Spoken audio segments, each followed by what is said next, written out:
Hello, everyone. My name is Alan Dick, and on behalf of the entire CommerceNext team and my fellow CommerceNext co-founders Scott Silverman and Veronica Sonsev, I want to welcome you to today's webinar. Today is Wednesday, May 25th, 2022, and our topic this week, using a new organic search standard to counter rising PPC costs and privacy restrictions. Before we go any further, I want to welcome all of our guests. Sarah Resnick from 1-800-Flowers.com, Brian Monahan from Redcon1, Amy Madonia from MAC Cosmetics, Rick Kenny from Leading Lights, and Jennifer Chittum from Botify. Thank you so much for joining us today. We appreciate you being here. Also, thank you to our webinar sponsor, Botify. They're the ones who are making it possible today. We appreciate them supporting this. I want to thank our speakers, as we just done, our gifting partner, Gift Now. Those guys are awesome. And to you, the audience. So what I haven't told our speakers yet is that all of them get gifts from Gift Now, and 5 lucky members of our live audience also receive a gift courtesy of Gift Now. Pretty sweet, huh? Unfortunately, the replay listeners can't help you with that. You ought to join us live. All right, agenda. Upcoming, we've got a couple of things here. We're going to talk about the upcoming CommerceNext events. Got some housekeeping notes here to help you understand how to get the most out of this. Rick Kenny, the founder and managing director of Leading Lights, is going to take us through his new organic search standard report. We'll get close to the bottom of the hour. We'll have a couple of audience polls for you, get your opinions on some things. And then we're going to spend the bulk of our time with a panel discussion and answering your search marketing questions. All right, let's look at what's up next. So, big deal. We have got the CommerceNext 2022 conference coming up in New York. That's going to be June 21st and 22nd. If you look to the chat, you will see a link there for you to register. It is going to be a monster. Honestly, it is. I mean, we have just got some dynamite folks coming in for this. We've got Angela Clark. We've got Craig Brommers, the CMO at American Eagle, Charlie Cole, the CEO of FTD. You want tactical? We got tactical as well. Emily Hickey is going to be on there giving you some just incredible ideas on what to do with Facebook. Walmart is going to have their person who's slammed it on TikTok. It's just on and on. 2 days, 80 plus speakers. You really need to go over there. If you can't attend live, no worries. We're going to have a live stream. You can register for that over there as well. So absolutely going to be a monster. You definitely want to take part in that. We also have our podcasts. In this episode, we turn the mic around to one of the most prolific and respected reporters in the retail beat today, Lauren Thomas. She's a retail reporter with CNBC. And in this podcast, she shares her experience and insights into the key retail news that's happening today, tomorrow, and beyond. You can find out more at CommerceNext.com, or wherever you get your podcasts, including Apple, Spotify, Stitcher, and more. If you missed past events, no problem. CommerceNext got you covered, babe. YouTube, we got over 200 sessions over there. Everything we broadcast winds up over there. It becomes your virtual archive of information. Please take a browse over there. Some dynamite stuff sitting over there as well. So it's on there on demand all the time. Click subscribe so you always find out when the latest content gets uploaded. Okay, let's go to housekeeping. Don't worry about missing anything. We're recording this webinar. We're going to make it live, available by tomorrow, more than likely later on this evening. I want to take a moment to walk you through where things are on your screen. In the upper right-hand corner, you see 4 super exciting buttons. First one is chat. That's a chat function. I know, surprising, right? Chat's where you sit and make your comments on the directed to the audience. All we ask is that you don't be rude or self-promotional. If you want to do a shout out to somebody or say, make a quick comment, that's where to do it. Q&A. This is what we really want you to focus on. The question answers the heart and soul of this discussion. We have a bunch of questions we've discussed and prepped for this, but really we want to hear from you. If you've got something on your mind, put it over in the Q&A. We'll publish it. It'll come over to us, and we'll try to answer every single question that comes over to us. But Q&A is it. The neat part about Q&A is that it allows you to upvote. So if you think a question is really good, that signals us and tells us that it's worthwhile asking the audience. You can do all this by putting the information at the bottom of the screen in the text fields. There's your upvote button. Handouts. Got 3 of them here for you today. Rick's research report's going to be there. I got a comics report there, and got another one I'm going to refer to later on. So a lot of good information over there. Feel free to download that at your leisure. If you are watching this on a replay. That information is going to be found on the handout icon located in the bottom of your screen. That's where you'll find it. And with that, 2 minutes into the webinar, I want to bring up Rick Kenny. Rick, hey, how you doing? Alan, how are you? Thanks for having me. I am good. I want to turn it over to you. You've got some insights you want to share from your new organic search standard. Audience, if you have any questions, slam them into that Q&A, and I can quick ask Rick before he takes off. He's only going to join us for the first half of the webinar. So if you got any questions for Rick, put them in soon. All right, Rick, it's all you. Sounds great. Thank you, Alan. Good morning, good afternoon, good evening to everyone out there. My name is Rick Kenny, founder, managing director here at Leading Lights. We are all about benchmarking inside of this industry we call home of e-commerce. Today, we've got an awesome one, and we get to talk about organic search and all the great things that are happening there.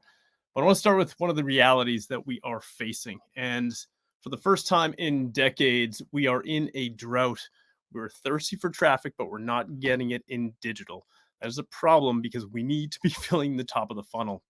I want to share some of the data that sets up that story, and then we'll get into why organic search in particular is an opportunity we need to be thinking about and investing further in. So let's get into that drought. So here it is. Those last 3 bars on this slide tell the story. This is unprecedented for us in digital. Traffic is essentially what oxygenates all of e-commerce and all of digital, and we just don't have it right now. It's down 1% over the last 3 quarters. That is a trend, and it's not the trend we want to be on the right side of. You can make a lot of excuses about traffic that you're coming off of this COVID bump, but the reality is boards and executive teams don't care about excuses. They need to find growth. So let's dig into what's happening. Given all of that traffic that is now not there, how are folks filling the top of the funnel?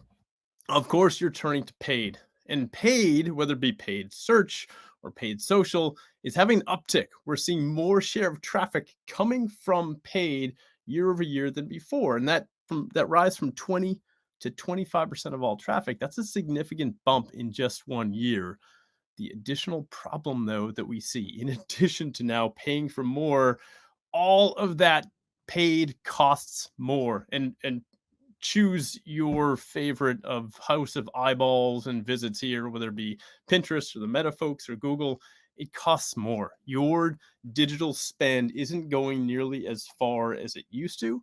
And that's a problem because what we just got into, and you put that all together, we have declining traffic, an increased reliance on all things paid. And by the way, that paid costs more. We need to fix that. And fixing that means we need to find a source, a way to actually fill the top of the funnel, and hopefully to do that efficiently so you stay within the boundaries of acquisition costs. Today, we're going to explore organic search. There's a lot of potential there. We set out to quantify exactly that. What is the opportunity inside of search? Is it a path to prosperity? And we're going to do that by turning to the data. And in particular, we're turning to a large data set of a ton of real shopping and search activity. It's a couple 100 million crawled URLs. And you hear me use the word URL instead of URL just for simplicity's sake. 200 million crawled URLs. Those URLs generating 500 million shopping visits. And this is looking across 75 enterprise e-com retailers powered by Botify Q4 data. We use a 30-day attribution window for attributing visits into the URLs themselves. So today, we've got a very brief, concise, kind of greatest hits approach to 3 of the insights that will be part of the upcoming organic search standard. We're going to go rather quickly through these. Consider it like a medley of really great organic search insights and benchmarks. We'll start with the journey of an URL. From top to bottom, if you look at the organic search funnel with starting with all the pages you have, all the way to hopefully earning that click or tap, what's happening in that journey, but more importantly, where's the attrition in that journey of an URL? Second, we'll talk about pages. And in particular, we'll get into the pillar pages of e-commerce, the PDP, and the category pages. And then finally, we're here because we're helping to drive traffic. How do we identify places that you can go and invest in to go drive traffic? So to quantify that, actually put together a value of a crawl. What's it worth to you if you can get a crawl? How much is a crawl worth ultimately? So let's dig in. We're going to start with the journey of an URL. And that does start at the very top. It starts with all the pages that you have, those pages that you want Google to know and to surface, and ultimately to get clicked or tapped by a customer. Here's what it's going to look like. I don't have the numbers on this slide yet. I want to just acclimate our eyes to what this is going to look like. We're essentially looking at an attrition diagram from top to bottom. A bunch of URLs don't get crawled. Some don't get added to index. Some don't get ranked. And then up to the shopper, whether she decides to visit or not visit a particular page. So we're looking at the journey top to bottom, what makes it all the way through to the end of the funnel. And so here is the answer. A big chunk of URLs at the very top, very initial setting of that funnel, they fall out. It's crawl rate. We see that half of all URL attrition happens immediately. Just URLs that just don't get crawled. That's a big deal. When you think about the opportunity that you have to find and improve, one great strategy is to find where the biggest chunk is. And there are a couple of big chunks on here, the biggest of which is those set of URLs that are just not getting crawled. Now, before I leave the journey of an URL, there's one really important thing, and I'm sure you're already thinking about it. It's the fact that averages often are not relevant to you. And so in this research, as we went through and benchmark all these sites, we noticed one really important attribute that changes how different sites behave, in particular, how they get crawled. And probably not surprising to you, it's the number of pages on a site, the number of URLs that a site has essentially dictates whether it will have a high, medium, or low crawl rate. So we have in the analysis, I'm going to give you a quick taste of it here. We've looked at all of those and all of the metrics by a segment of URL count. You have low URL count, which is under 100,000 URLs, up to 1 million is medium, and anything over 1 million is what we call high URL count. And of course, the metrics change depending on those different segments. I'll give you one quick taste. And that quick taste is just looking at crawl rates. Not surprisingly, if you look at the black bar on the far right-hand side, those are your high URL counts. Again, more than 1 million URLs that we're hoping to get found have the lowest crawl rates. That's natural. But this is the reality that you have to know, that you have to appreciate, is Google's crawl budget just doesn't crawl everything, which makes it increasingly important that you need to know what you need to get ranked highly, what you need to get crawled that you can't leave behind. So to figure that out and to give you some guidance on what you should be thinking about in terms of optimizing all that crawl budget, we started looking at my favorite part of all ecom, which is looking at the really important pages that happen. And there are two massively important page types that every one of you has. There's the category page. And just for reference, category pages can include brand pages or collections or drops or anything that is a category type page, a big old grid wall with a lot of different products on it. And the product detail page, that's your cart or not moment. So when a shopper actually decides based on user reviews or ingredients or anything, images that are known on the product, that's your PDP. We're going to look at those two pages and how the performance also varies in search for these two different pages. And here's what we found. That the PDPs, not surprisingly, carry much of the share of all the crawled URLs. It's 69% overall, and that actually continues through the funnel. It continues in terms of index and rank, and actually all the way through an active URL, one of those URLs that actually gets clicked or tapped. So you have the majority of the share of those pages that actually get a visit come from product detail pages. However, and you probably feel there's a punchline coming, something that's changed or different.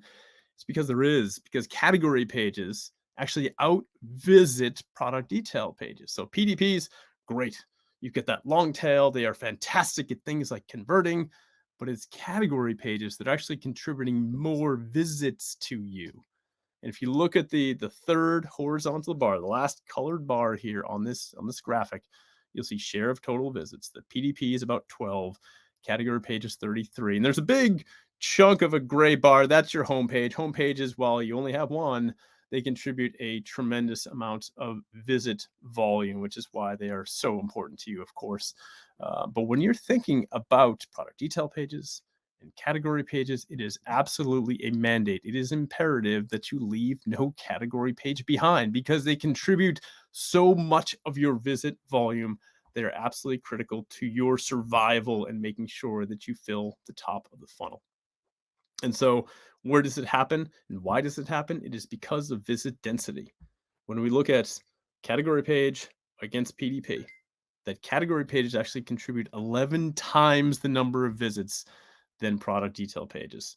PDP is terrific for long tail, and when you get that long tail, it converts extremely well. But if you're looking for visits, if you're aiming to drive more traffic, it is those category pages that you have to make sure are in and crawled and ranked. Which brings us to the third of 3 insights, the value of a crawl. We wanted to quantify this. How important and what do you get per crawl? And so I'll cut right to the chase here. What's the value of a crawl? And again, it absolutely matters whether you are a low URL count, again, under 100,000, or a high URL count, over 1 million. When we look at those over 1 million pages, we see that the average number of crawls is 1.6 visits per crawl. That's great. And why is it great? Why is 1.6 crawls, 1.6 visits per crawl great? It's because it is at scale. For every penny put in, you get almost 2 pennies back.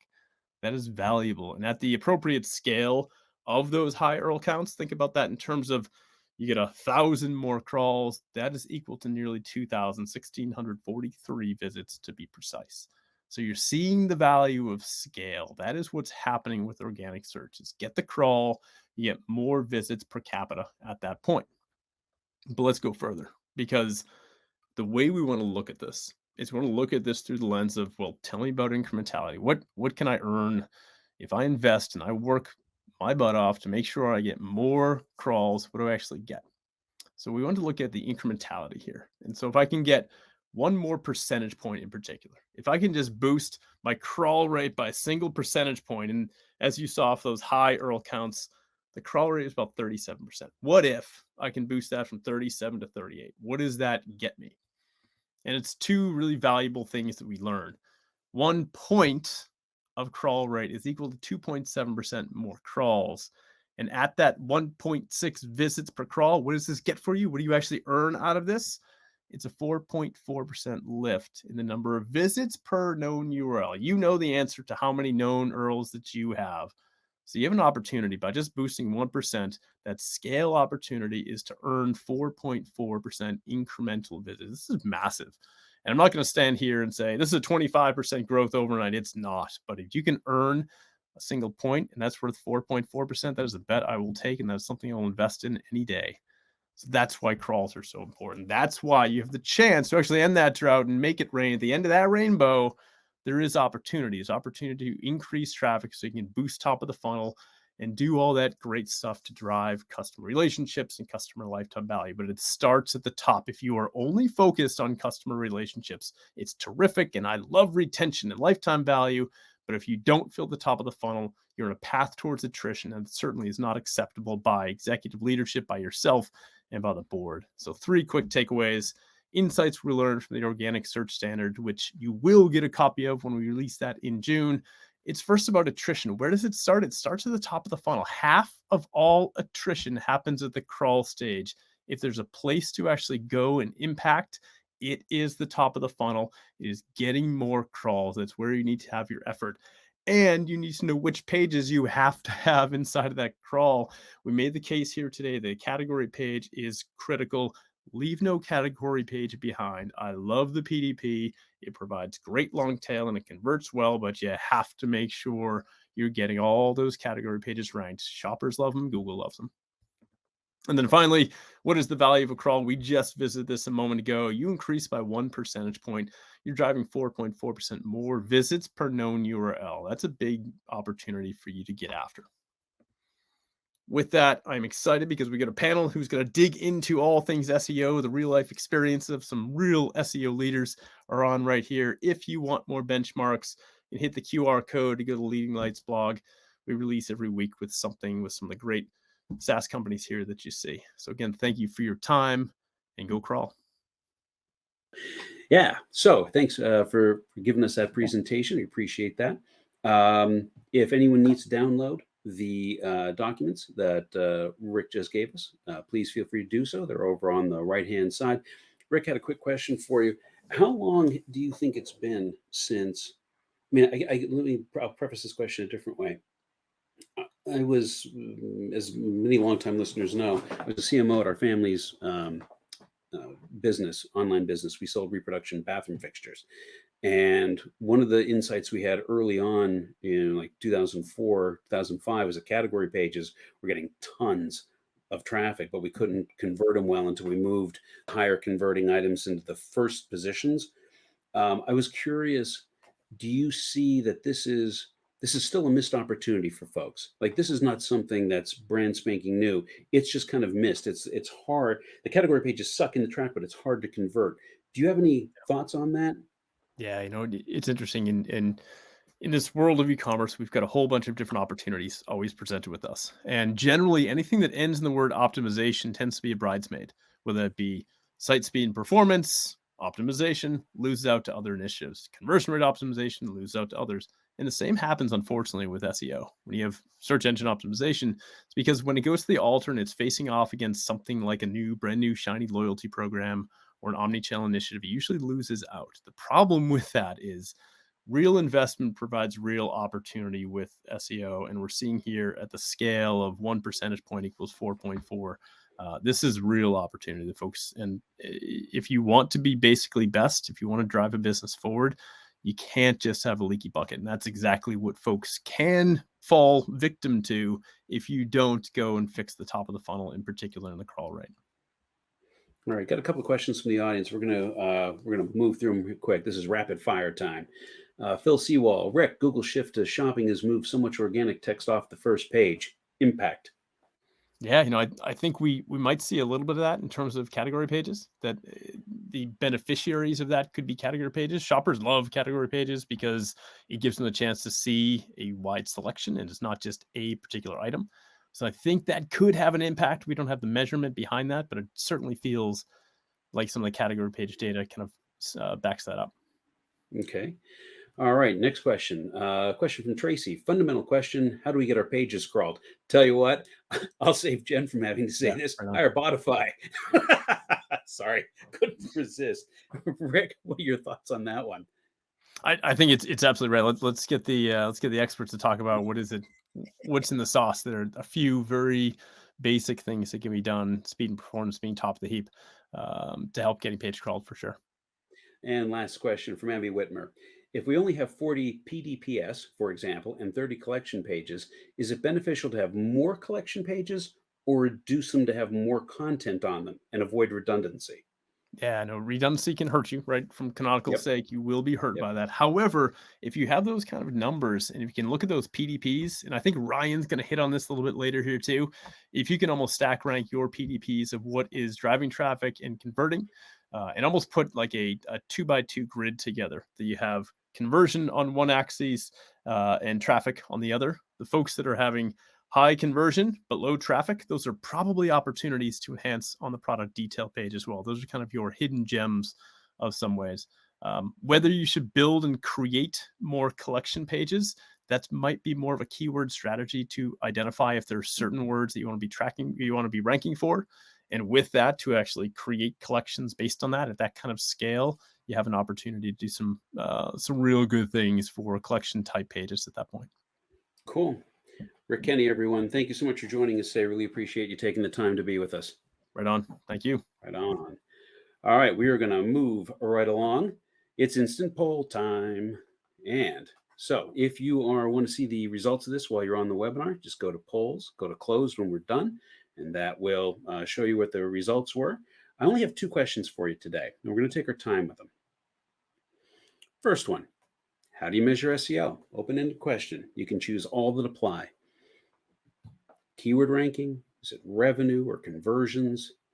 Is it click-through rate, bounce rate, page speed? And there's so many ways to do this. Website authority, number of backlinks, organic traffic. I want you to take your time with this one. Choose all that apply. This helps us understand where you're focusing, and we can compare that against where the panel is focusing. So how do you measure SEO? Click all the ones that apply. The ways that it's being looked at are, the highs are organic traffic and keyword ranking. They're getting about 48% and 41% total. And at the bottom, backlinks, authority, and surprisingly, bounce rate.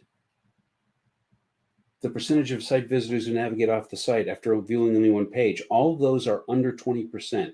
So definitely the focus is on organic traffic, keyword ranking, conversions. Revenue did fourth. I was surprised to see that. I thought revenue would be kind of like the obvious one everyone would choose. All right, we got those results. I'm going to put those to the panel in just a little bit. Question 2. Select your top investment allocations for new customer acquisition. Is it paid social, co-op or co-branded marketing, paid search, retail media networks, influencer marketing, programmatic display ads, affiliate or partner relationships, or SEO? So interesting. It's paid search, clearly was number 1. Paid social was number 2. So paid search had 42%. Paid social was 34%, followed by affiliate and partner relationships. After that, it went to SEO, and then all the rest were under 10%. SEO is about 20%. So this is interesting. I asked the question that way because earlier in the year, when we opened up the year with our first research report, we did a 2022 digital trends report. And I've included in the handouts if you want to take a look at it. But paid social was first, actually. Paid search was second. Influencer marketing and affiliate partnerships came in, and then SEO is in the middle. So definitely, it's interesting to see how that's shifted slightly. For our audience, though, paid search is a little bit less of a percentage. So I kind of have the feeling that people are hungry for more information on this. And if that is in fact the case, you have definitely come to the right place. So with that, let's bring on our panel. Remove my slides. Hey, Sarah. Hey. All right. How's everyone doing today? Awesome. I like awesome. I'll take awesome. All right. So let's get you introduced to everyone. Amy, I'm going to have you go first. Sounds great. Hi, everybody. My name is Amy Madonia. I'm the Executive Director of Global E-Commerce at MAC Cosmetics, which is part of Estee Lauder Companies. We focus on color makeup in the categories of lip, foundation, and eye. And we are an iconic makeup brand known for our origins in backstage makeup artistry at fashion shows and high-performing makeup. Great. Sarah, you're next on the hit parade. Hi, everyone. Thanks for joining, and thanks CommerceNext and Botify. I am Sarah Resnick. I've been the VP of Enterprise SEO and Partnerships at 1-800-Flowers for the past 5 years, been at the company 11 years. I also work at an enterprise level, as you might have heard from my title. So that means I get to work on our amazing family of brands, 1-800-Flowers, which is a flower gifts and more company, Harry and David, which has phenomenal gift baskets and gourmet food made right in Medford, Oregon, Cheryl's Cookies, etc. So really, really excited to be here. Outstanding. Jen. Hello, everyone. Very excited to be here. I'm Jen Chittum. I am the VP of Customer Success at Botify. So my team is responsible for ensuring that our clients are getting the most value out of their partnership with us, meeting their SEO goals and seeing business impact from working with us. If you are not familiar with Botify, I encourage you to check us out. We're an enterprise solution for SEO, partnering with over 500 clients to support SEO goals. And sorry, am I breaking up? Just slightly, but we can live with that. It wasn't anything really bad. And Ryan. Hey guys, welcome everyone. Thank you so much. My name is Ryan Monahan. I am the Chief Marketing Officer for Redcon One. We're the fastest growing sports nutrition brand in history. And as I round out the piece, I know everyone's excited. We will leave you today with tactical solutions you can start to implement immediately. So Alan, thank you for having this robust team here.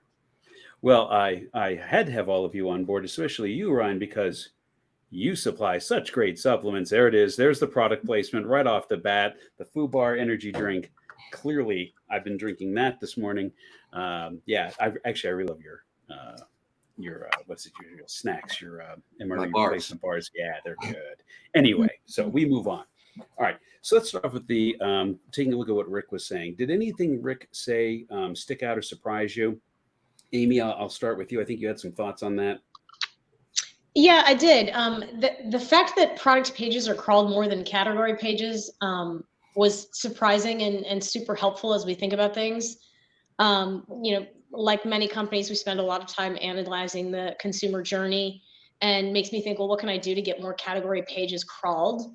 We've had many internal discussions as a creative-led brand about the balance of copy and banners on category pages, as well as introducing FAQs in order to get shown in the Google answer box.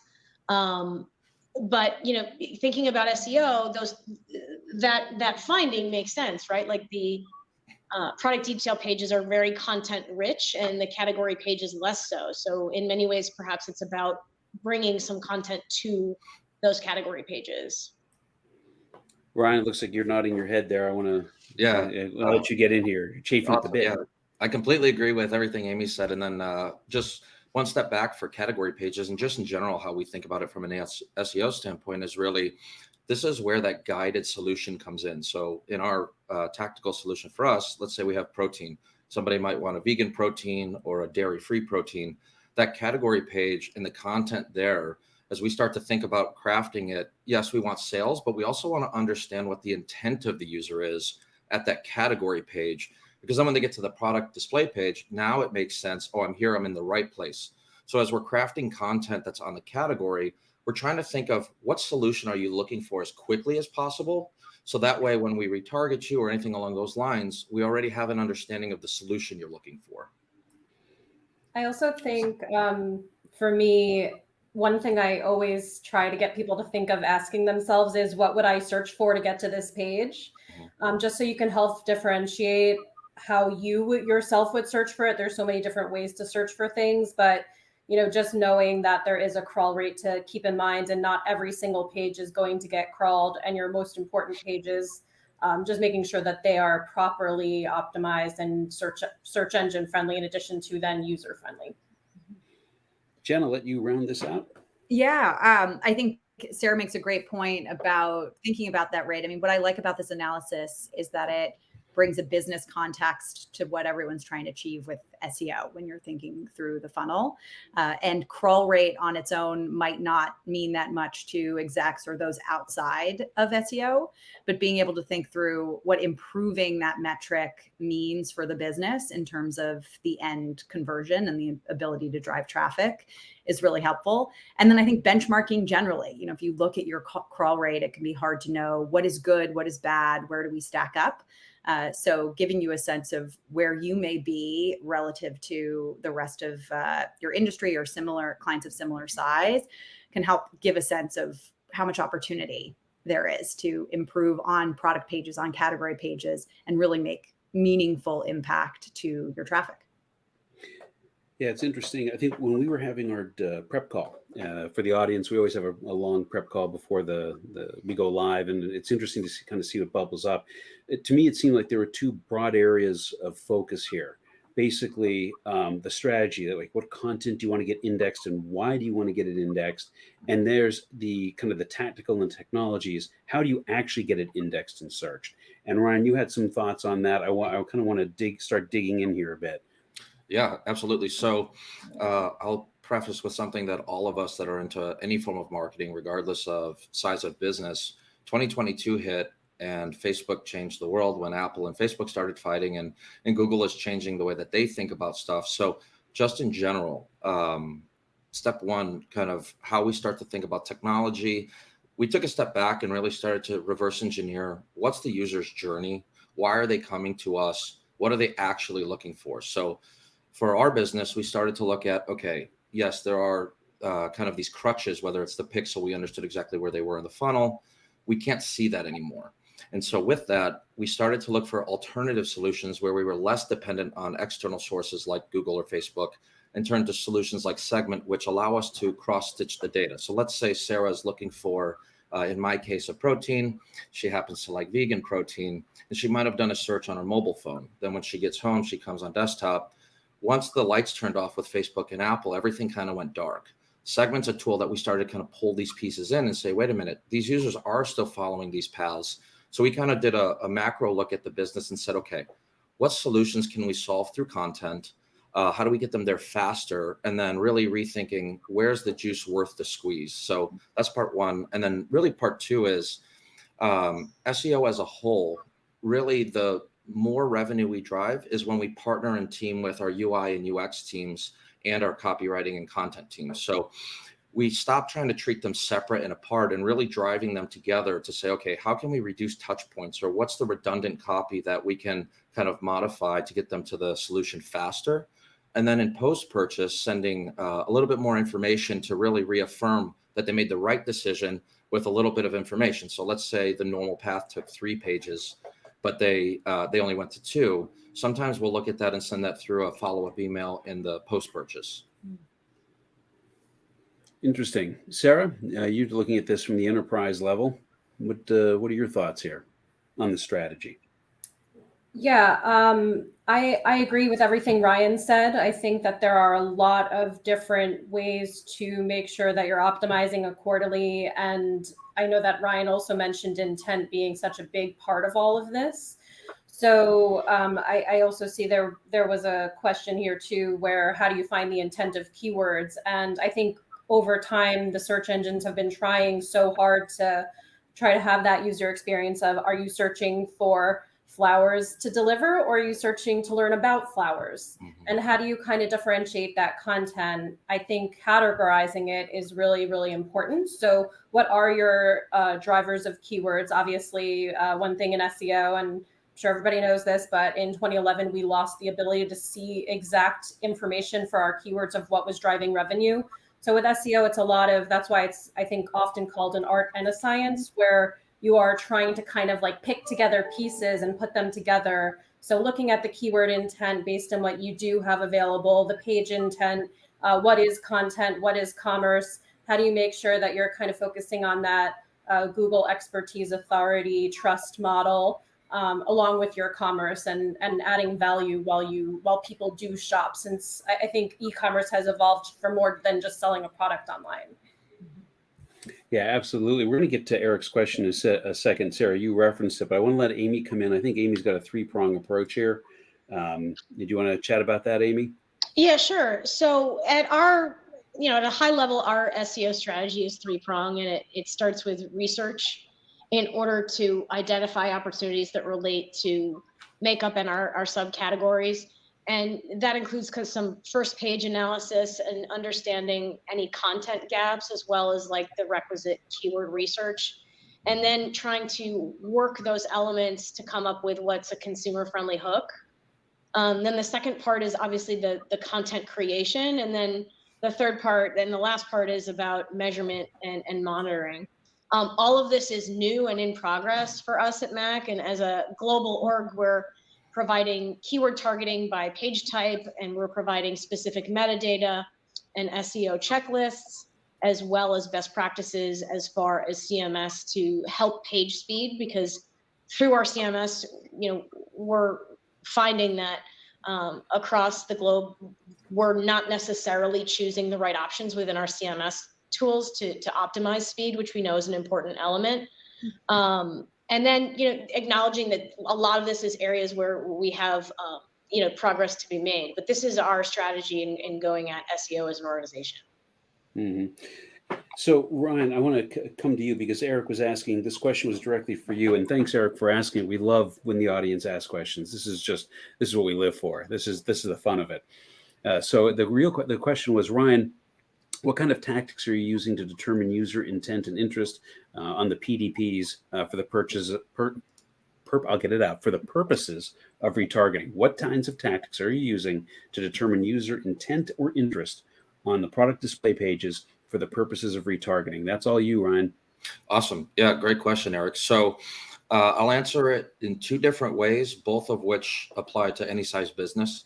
Step one, I'll go back to the category. So we stopped using call to action buttons. We tried to give somebody an option and stopped using like see more, learn more, and make the actual call to action buttons the goal base. So for us, it's I want to lose weight, I want to gain muscle, I want to do X.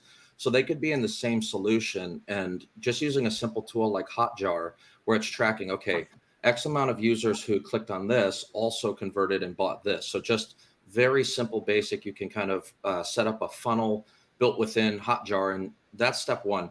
Step two really becomes when you start to then map and go, okay, they came from this call to action onto the page at scale.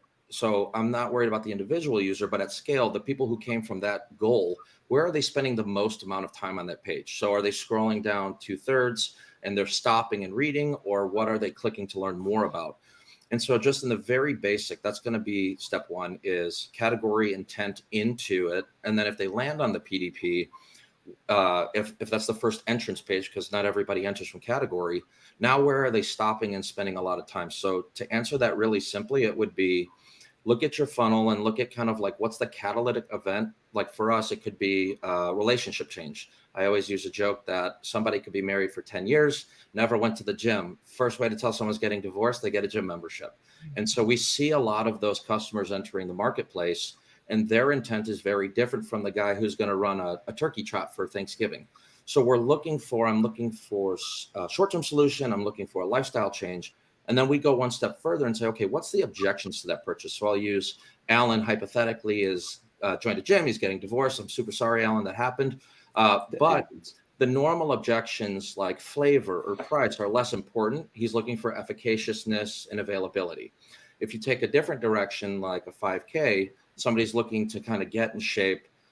They're not looking to spend a ton of money. So the question becomes, what are the reasons somebody enters the market, and what are the objections? And then how do you measure that from category to PDP?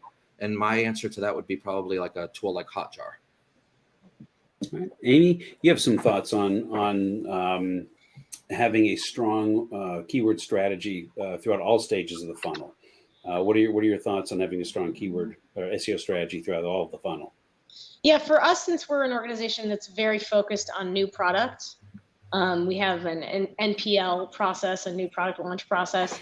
And for us as an organization, the key to kind of instituting change internally is to get in on the front end of that NPL process, which starts 12 to 18 months in advance of a launch, and really getting that keyword research out there and socialized internally in the brief stage. So this is the creative brief where all of the cross-functional internal teams are planning a new product launch. And what we're still on the journey of is just kind of full education on the delta between how consumers actually search the terms and long tail queries they use versus how we think they talk and how, of course, we're talking to each other. And that delta is kind of a key insight that we're working to kind of permeate throughout the organization and have it result in more consumer friendly language and content throughout the site and our pages. All right, Sarah, any other thoughts here? Yeah, I think Amy brings up a good point of, I think not all teams think about adding SEO into the process early on. And there's so much information that you can learn from user queries and pages and what people are getting to naturally to your website. So obviously 12 to 18 months is a long time for planning, but there's so much for you to be considering as you think about the planning process, in addition to the, how do you evaluate your holiday strategies and what trends are you learning from that? So I think there's a lot of different things people can learn from SEO that isn't necessarily SEO specific. It can help with all channels. Amen. Yeah, I was gonna hit on that a little bit later. Jen, I'm gonna come to you in just a moment about the technology aspect of this. But since Sarah brought it up, I do want to talk about some of the other uses of SEO, because even back way in the day when I was selling cast iron clawfoot tubs, there's amazing what you could dig out of SEO research, and I kind of want to kick around with that. Sarah, any more thoughts on that before I bring it over to Amy? I would just say that from an enterprise perspective, it's really interesting to see how, obviously Harry and David, very much known for fruit baskets, gift baskets, 1-800 flowers, very much known for flowers and plants. And how do you kind of hone on that sweet spot for the products that you know about, and then expanding it beyond the products that people don't know about, similar to what Amy was saying with the new product launches and such. Mm-hmm. Amy? Other uses of SEO? Yeah, so I think I mentioned the education as well. Part of educating internally about how consumers speak and search versus the internal industry language that we use has been, I think, enlightening for also paid search campaigns as well, and just general advertising copy and creative. Mac historically has used a very kind of like indirect, kind of punny, cute language that is very artful and poetic. But if you're talking about a direct response environment, or where you need to say literally what something is in order to leverage SEO in the right way, there's that disconnect. And sometimes it's just kind of bringing folks' feet to the ground and say, this is how consumers are speaking. This is the search volume on XYZ term. And if you continue to call it ABC, this is the volume on that term. Mm-hmm. And as a creative-led brand, we don't always follow the volume. And that is something that, those of us that are in the practice of driving traffic is often a hard balance. But I think the important thing is presenting the information and the data to leadership in all levels of the organization. So at least everybody's starting from the same kind of foundational base. It is amazing. I remember going through our search terms and seeing things misspelled, like pedestal sink. We spell it the correct way. Half the people searching for it spell it the wrong way. Go ahead and bid on that with the wrong spelling on it, and all of a sudden you're paying pennies on the dollar for what everyone else is doing, and you're picking up all that paid traffic on it. Also, differences in how people describe things. Yeah. Right. Like, I mean, I can't think of one in the bathtub, sink, and toilet world off the top of my head, but I can definitely think of like a sub is a hoagie is a sub is a hero sandwich, depending on what part of the country you're in. I'm certain other products have that as well. So we would actually modify what we would call things depending on what our organic traffic was telling us people were referring to it as. Ryan? Yeah, I got actually a couple. That's actually really spot on. So for us to apply to the business we're in today, protein is a great example. We saw a huge lift in vegan protein consumers, but they weren't buying vegan products. So there was this disconnect of what's happening. Why is Alan buying a vegan protein but a non-vegan bar? And what we found was, in that instance, and SEO really led to it first, is the search went for, in essence, a non-whey based protein. The only thing on the market was a vegan option. So we came out with one that uses whole food sources. So from an SEO standpoint, when you're going to the boardroom, yes, it's difficult. Nobody wants to hear that it's a marathon and it's going to take time. But if you position it as, we're seeing market trends shift. So that's part one. It helps to incite our product managers and these pieces that, hey, R&D, we should be thinking a little bit different. There's a need, and consumers are searching. And we understand the intent, going back to a little bit what Sarah and Amy were saying earlier. Intent becomes the whole piece. The next piece really is that a rising tide does raise all boats. And when we start to think about traffic, great copy is what converts on a PDP and great UX, but it's great SEO that gets the right customer to that page faster. And that's really where we start to think about, if you think about a sports team, maybe SEO is that first push, but they're a defenseman. They're pushing it upfield and making sure that the user knows they're in the right place. And then last, from a tactical standpoint, one tool we started using about a year ago, and it worked extremely well. If anyone worked with a Facebook rep, they have a tool internal. They don't advertise it. It's called Creative Digest. And what it will do is you can set a time frame for like 30 days, and they'll give you your highest and lowest performing creatives from a graphical or video standpoint. So what we'll do is we'll split test out how we know we want to go after a non-vegan, non-whey based solution for us. So we'll test out things like whole food protein, real food protein, these different ones. You can get immediacy within 30 days of what's working. And then we start to shift the copy and the content full funnel from PDP to category to intent blog, always around what fits. So it gives you that immediacy. So that way the executives are happy, but then you can come back long-term. And like Alan was saying, for pennies on the dollar, whether it's a bid or just organic, understanding that the copy will fit. I want to bring Jen back into the conversation. And Phil, I'm going to get to your points. I think Phil is asking some questions that are pretty good. Phil C. will appreciate that. We'll get right back to you. But Jen, I want to bring you in for the moment. We've talked about kind of the strategy and, what we're trying to accomplish and the benefits that SEO has outside of, what is obvious. I want to bring you in because of your position. You kind of see the implementation side of this. Obviously this is clearly in your wheelhouse, but you see these issues. What are the issues that retailers are facing when they're trying to up their game in SEO? What are you seeing the problems are and the solutions are in the technology realm? How do you make it happen? Sure. And it's interesting because some of what we've been talking here about is sort of almost a funnel on top of a funnel, right? So Ryan's been talking about the funnel that customers go through. So they land on the page. What's their intent? What do you do, particularly leveraging other technologies to make sure that after they leave, you're retargeting them, they're coming back and they're making their way through their own conversion funnel. But then on top of that for SEO is the SEO funnel that makes sure that your SEO is working to get people to the top of that customer funnel, right? And that people are landing on the page. And so much of what we've been talking about is content, which is of course so important.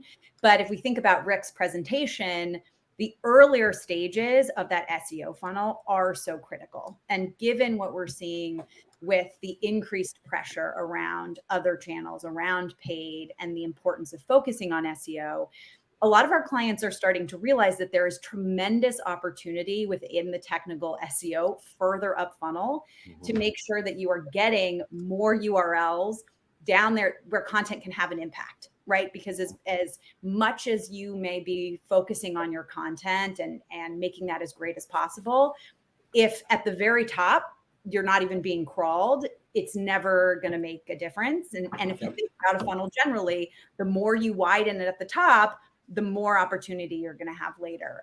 And so what we've really been working on, and I think Rick's presentation is a good example of that, is helping clients think through what are the most important pages on your website and how are they performing? And what does it mean to improve the performance there for the business? How do you use that to get all of the resources internally aligned? And so obviously there's a tremendous amount of data that we have to be able to say, okay, we think these are the opportunities and here are the technical changes that need to happen higher up in the funnel. And then how do you make that business case in order to get the aligned resources to do that? And often the technical stuff, I think Amy, Sarah, Ryan probably have a perspective on this, is a little bit more difficult to get the energy behind than some of the content stuff, which is a little more in our control. And that's where we're really seeing a lot of opportunity right now. Yeah, I was kind of surprised when I've remembered it from my SEO days, when you just realize just how much isn't indexed, how much isn't crawled, and just how much just isn't even being bothered to be seen. And you just realize there's so much opportunity sitting there, but making that case can definitely be problematic. Phil, I'm gonna get back to Phil's questions here. I want to start with his first one. Is it time to stop comping year-over-year organic traffic? It doesn't seem like it'll turn around with Google's shift to prioritize ads, local, and shopping results. That's a toss-up question. Who wants to take that? I can give go ahead, Sarah. Ladies first. Ladies first. Absolutely. Yeah. I would say that for me, measuring year over year is still important. During the pandemic, it's made everything all out of whack. I'm sure a lot of brands have experienced this. It's very difficult to comp year over year, and demand is so different. People can leave the house more now. So for me, year over year is still important. However, I do think that there are instances where you need to be, and unfortunately it's more work, but looking at things from a week over week perspective as it makes sense. If Valentine's Day is on a Sunday, for example, versus a Monday last year, that's going to shift the information that you have and delivery dates available.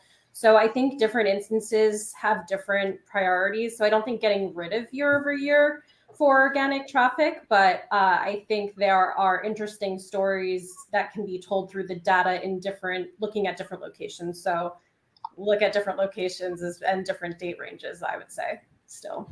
Yeah, I'd love to jump in on this one. I think this is interesting.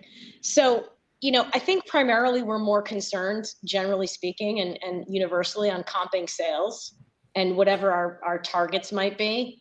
And I think, there's all the permutations of different ways to get there, traffic being an important element. And I think that mix of traffic by digital marketing channel is something that should be modeled and, have goals set against it, etc. I think as far as comping organic as a subset of all your digital marketing channels that make up your total traffic mix, I think you want to be looking at your organic traffic and that trend for two primary reasons. One is overall brand health. And in that instance, I tend to look at all of my organic channels together for those purposes, as well as using like Google Explore trend to see what's happening with impressions on brand exact terms. And then, the other reason to look at that trend of organic traffic is what's happening both competitively and what's happening as a result of your efforts. And your SEO efforts specifically, that last one is something that has been harder for us to measure. We haven't had the tools historically, but is certainly worth it as, CPCs increase, traffic gets tougher and more competitive to gain. And you want to make sure that what limited hours and dollars you have against SEO, you're spending it in the right places and you're seeing some type of return. Cool. So we're near the top of the hour. Speakers, you guys can I ask you to hang out for 5 more minutes? There's a couple of quick questions I want to ask, particularly around measurement. Phil, if I can get back to your question, I will, but I definitely want to get this in. So I want to ask you guys, how do you measure success? And I thought it was interesting that the audience picked organic traffic and ranking as the highest way they do it, and the backlinks and authority and bounce rates as the thing they looked at the least. And I'm getting the impression that kind of like most marketers, you're starting to kind of narrowly focus in on the immediate results. Is what I'm doing having an impact? And I personally think SEO is a much longer game. And I just wanted to throw how do you measure it? What are your thoughts? Sarah, I'll start with you, then I'll go to Ryan and Amy and then Jen. Yeah, I measure a lot of different things. I know I mentioned it a bit earlier where I am looking at keywords, I am looking at position, technical SEO, just what Jen was saying before from a Botify perspective is a little bit tougher to measure. So just making sure that those metrics of speed and, how you're launching things, did something accidentally get a no index and it's no longer ranking, like those types of things are super important. So I would say the technical SEO aspect is probably one measurement that I definitely take a look at. And I try to bring everything together through systems like Data Studio, where you can kind of bring all your tools together in one place so that you are looking at revenue. So not to create extra work for everyone, but I think with SEO, it's especially important to piece together a lot of your different data point elements to make sure that you're telling the right story as you continue to dig. Yeah. Ryan? Piggybacking right off, because she took it right out of my mouth, so I'll go a different direction with it. One thing for measurement, and I always try to remind my team, is remember to be human first, right? So if somebody walked into a store, would you keyword stuff them? Or would you talk to them like a human and understand the relationship? So a few things, and I'll go rapid fire for tactical and solution. We think about things like speed. So headless technology, even if you can't get a whole development team, there's services like Stratic out there, which can function as a WordPress, but you're going to get all of the speed of everything without having to have a developer. Personalization, that's one of the areas where when Sarah hits the page, how is the content specific to her? The service we use for that's called Sunday Sky. So every visitor that comes to the site gets a different experience based on their relationship. And then last, to kind of close out, the good news is SEO is for my part at least, SEO is really going to come to the forefront as Google rolls out what they're calling Flock here in the near future. Just like we saw on iOS, Android is about to do it with Google. So everything everyone said today is spot on. And then just really measuring and sticking to your guns. Don't try to solve for 50 things at once. Solve for the greatest low-hanging fruit, such as what's your hero SKU. Actually go through a query. When's the last time you've searched your own product? And what are the other sites that are ranking around it to make sure that's the experience that's best in class for your customer? Amy, Jen, any additional thoughts on that as we begin the process of wrapping up? Real quickly, just on the technology side of it, we're relying on internal partners. So it's holding them accountable and tracking various initiatives and also prioritizing. We're spending a lot of effort on speed right now. And then from a content perspective, really it's about, are we increasing traffic? And as we get more focused in our efforts, say at like a category or subcategory level, like for example, if it's mascara, are our results paying off on a particular page, and getting more granular like that. Yeah. Sounds good. Jen? I think for us, we encourage everyone to pull their data sources together. And obviously Botify is a great way to do that and has a really robust data set. In order to be able to measure many, many different aspects of your SEO program and to understand how they fit together to get to whatever that end thing you are trying to do on your website is. If you are trying to sell something in traditional retail, if you're trying to get someone to sign up for a medical appointment, whatever that be. And we want to make sure that you have visibility throughout that whole funnel to measure what's happening that gets you to the traffic and end conversion goal.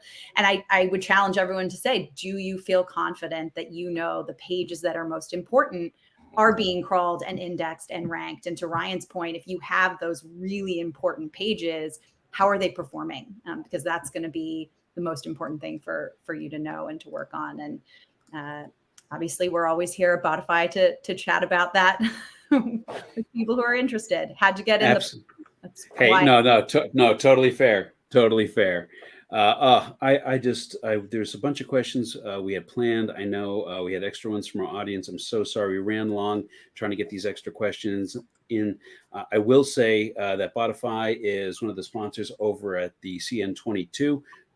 Jen's going to be there. Ryan's going to be there. Ken's going to come back. I'll have some other couple of speakers joining us. So if you're interested in learning more about SEO, please make certain to head over to the CN22 page and register for that. And with that, I'm going to thank everyone. Jen Chittum, thank you so much for joining us and for Botify for sponsoring. Sarah Resnick from 1-800-Flowers, Amy Madonia from MAC Cosmetics, and Ryan Monahan from Redcon One. Thank you very, very much. On behalf of CommerceNext crew and my fellow co-founders, Scott Silverman and Veronica Sonsev, I want to thank everyone for joining us today. If you have any questions, feel free to write us. We're more than happy to try to answer them. And again, with that, thank you very much. Have a great week, and we'll see you all at the CommerceNext 22 in June. Take care.